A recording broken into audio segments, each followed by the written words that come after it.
All right, I'm going to do this one last time because I realized that none of my menu boards were visible the last time I made the ornament. So here we go. I'm going to try again.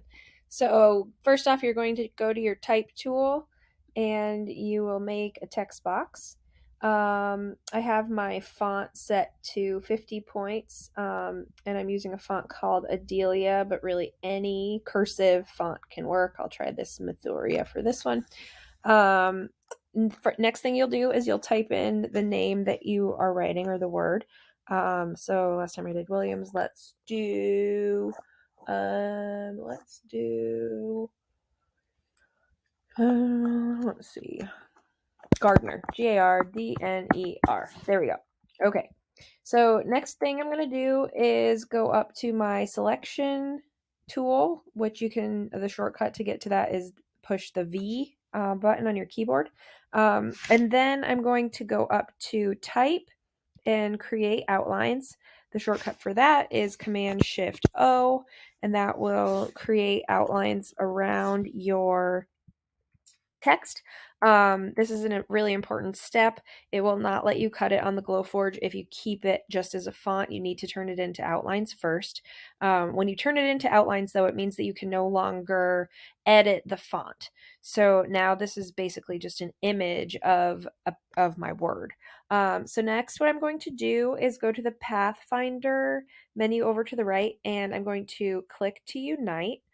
And that takes away those little blue marks that were on the inside there. Okay, so next thing I'm going to do is Command C to copy, Command F to paste in front. Then I'm going to go up to the angle tool under transform here, properties, and I'm going to change it to 180 degrees. And then I can drag my copy out here. All right, and then I'm going to align these with the align tool, vertical align center, and then I'm going to group it together. So Command G. Next, I'm going to push Command C to copy both of those, Command F to paste in front, and now I'm going to change this angle to 120 degrees.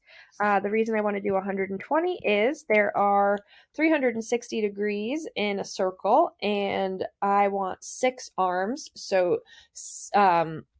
let's see, so 6 arms total, but I already have 2 of my arms here for the snowflake, so I only need to now do 360 divided by 3 is 120. So Command C, Command F to paste in front, and then I'm going to change it to 120 degrees here. Enter.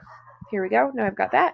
Now this is a really great trick too. I'm going to do Command C, Command F to paste again in front of this, and then Command D will duplicate the last step that I just did.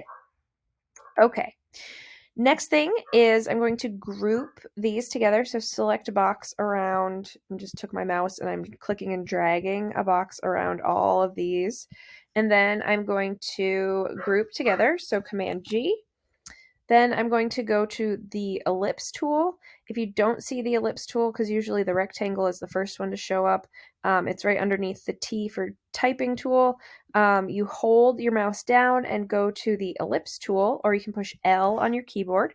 If you hold the shift key down while you make your circle, that'll be the hole that I'm going to put the ribbon through. I'm going to change the fill to no fill, and I'm going to make the stroke a 1-point stroke, and I like the color. The color needs to be a different color from the font, so I usually use red. So then I'll take my selection tool again and drag it a little closer to the word. There we go. Okay, next thing is select the whole thing again, including the circle, and Command G to group one last time.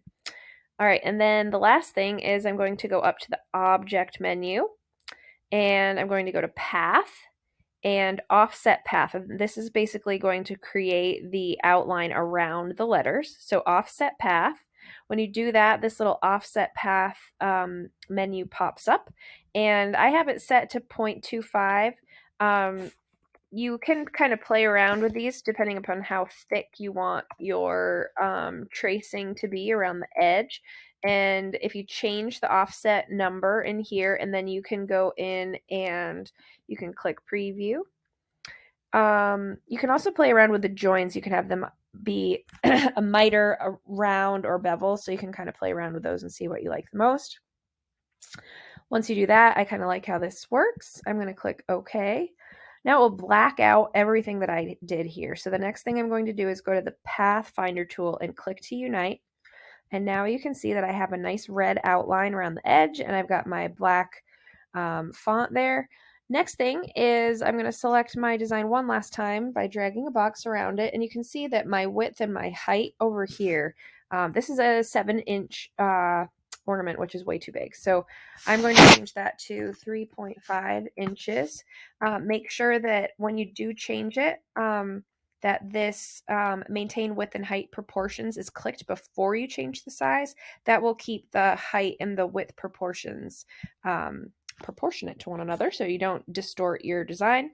And then you basically go to File, and you're going to do Save As. Click Save on your computer, and then I'm going to save it as an SVG because that will allow me to cut it on the Glowforge. So then click Save, and then you'll load that up to your Glowforge and you'll be able to cut it. Let me know if you have any questions. Thanks so much.